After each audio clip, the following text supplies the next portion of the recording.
मंसूरी की बर्फीली चोटियों से पौटदार परिवार के सिंहासन तक, विश्वास, धोखा और प्यार की अग्नि परीक्षा।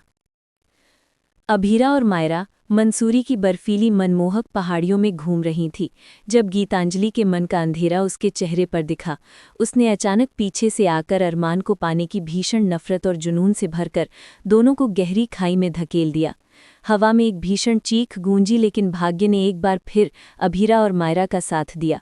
पर्यटन विभाग द्वारा अस्थिर मौसम के कारण लगाए गए आपातकालीन रेस्क्यू नेट्स ने उन्हें जमीन से कुछ फीट ऊपर हवा में रोक लिया। इस ईश्वरी हस्तक्षेप से दोनों केवल हल्की चोटों और गहरे मानसिक सदमे के साथ बच निकली।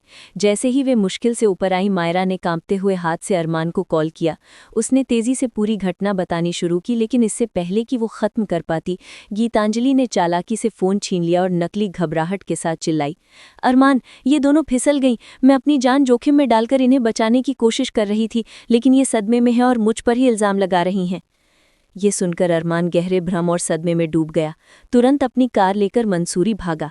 जब अरमान पहुंचा तो गीतांजलि पहले ही पूरी तैयारी कर चुकी थी। उसने अपने हाथों और कपड़ों पर कुछ खरोंचे लगा ली थीं और पीड़ित होने का ढोंग किया।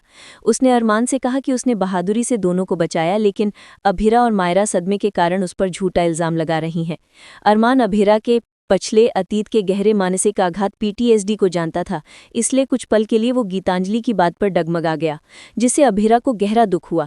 हालांकि तभी मायरा ने जोर देकर कहा कि गीतांजलि सरासर झूठ बोल रही है। मायरा ने खुलासा किया कि उसे गीतांजलि पर पहले से ही शक था, इसलिए उसने अपनी जेब में वॉइस रिकॉर्डर ऑन कर रखा था। उसने अरमान को रिकॉर्डिंग सुनानी शुरू की, जिसमें गीतांजलि की क्रूर हंसी, मर जाओ, चिल्लाने की आवाज़ और स्पष्ट धक्का देने की बात रिकॉर्ड थी।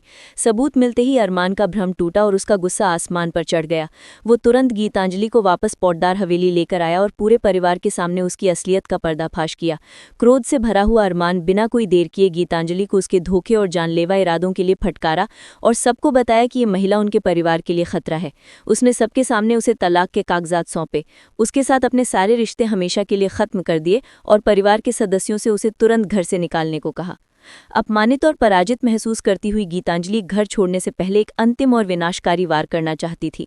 उसने सबको ताना मारते हुए खुलासा किया कि उसने न केवल पुरानी संपत्ति के कागजात में हेराफेरी की है, बल्कि उसने अभीरा और अरमान की पिछली शादी के समय के कुछ अवैध कानूनी दस्तावेजों, जैसे अभीरा के पिता की मौत से जुड़े कुछ संवेदनशील कागजात और विधवा होने के झूठे प्रमाण पत्र से जुड़े कानूनी कागजातों का इस्तेमाल करके पौटदार परिवार की पूरी जायदाद को ऐसी कानूनी जटिलता में फंसा दिया है कि उन्हें अदालत में वर्षों तक अपमान झेलना पड़ेगा और वे कंगाली के कगार पर पहुंच सकते हैं। ये चौंकाने वाला खुलासा सुनते ही पूरा परिवार, खासकर दादीसा, सदमे और भय से स्तब्ध रह गए।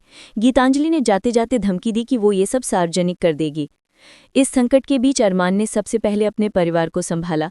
उसने दृढ़ता से कहा कि वो इस कानूनी लड़ाई को लड़ेगा और अपने परिवार को बचाएगा। इस भावनात्मक उथल-पुथल के बाद वो अभीरा के पास आया। अरमान ने घुटनों पर बैठकर अपनी पिछली गलतियों का पश्चाताप करते हुए अभीरा का हाथ थामा और अपने दिल का दर्द बयान किया। अभीरा, मेरा प्यार सिर्फ भावनाओं का नहीं बल्कि तुम्हारे प्रति एक अटल कर्तव्य है। मैंने तुम्हें बहुत दर्द दिया, लेकिन अब ये नई लड़ाई, ये कानूनी चुनौती, मुझे तुम्हारी वकालत की ज़रूरत है, मुझे तुम्हारी हिम्मत की ज़रूरत है। मैं जानता हूँ कि मैंने तुम्हें तब छोड़ा जब तुम्हें मेरी सबसे ज़्यादा ज़रूरत थी, लेकिन अब मैं प्रॉमिस करता हूँ कि मैं तुम्हारे साथ खड़ा रहूँगा। अब मैं झूठ, परिवार के दबाव और डर की बेड़ियों से आज़ाद हूँ। अरमान ने अपनी जेब से एक पुरानी साधारण चांदी की अंगूठी निकाली जो पिछली शादी से जुड़ी थी और फिर से शादी के लिए प्रपोज किया। लेकिन इस बार अभीरा पहले से भी ज्यादा डरी हुई थी। उसकी आंखों में आंसू थे। वो फुसफुसाई, अरमान, मुझे अब ना सिर्फ गीतांजलि बल्कि तुम्हारे परिवार की अपेक्षाओं, इस कानूनी दलदल से और सबसे ज्यादा तुम्हारे प्यार को फिर से खोने का डर लगता है। अगर ये नई शादी भी पिछली वाली की तरह परिवार को तोड़ दे, हमें कानूनी मुश्किलों में फंसा दे, तो फिर तुम मुझसे दूर हो जाओगे तो मैं टूट जाऊंगी। अभीरा ने दर्द भरे दिल से कहा, तुमने मेरा हाथ तब छोड़ा जब मुझे तुम्हारी सबसे ज्यादा जरूरत थी। मुझे ये साबित करने के लिए समय चाहिए कि ये रिश्ता अब मजबूत है। तुम मुझे साबित करो कि तुम अब सिर्फ पौटदार परिवार के वारिस नहीं बल्कि सिर्फ मेरे अरमान हो। इस बार मैं इस शादी को तब तक स्वीकार नहीं कर सकती जब तक हम मिलकर ये कानूनी लड़ाई न जीतने और ये परिवार मुझे मेरी पूरी पहचान के साथ स्वीकार न कर ले। उसने अरमान की अंगूठी लेने से इनकार कर दिया, लेकिन उसके हाथों को कसकर पकड़ लिया, ये संकेत देते हुए कि प्यार अभी भी जिंदा है, लेकिन विश्वास और उनका रिश्ता अब एक लंबी और कठिन अग्नि परीक्षा से गुजरेगा, जिसका फैसला अदालत और परिवार दोनों में होगा।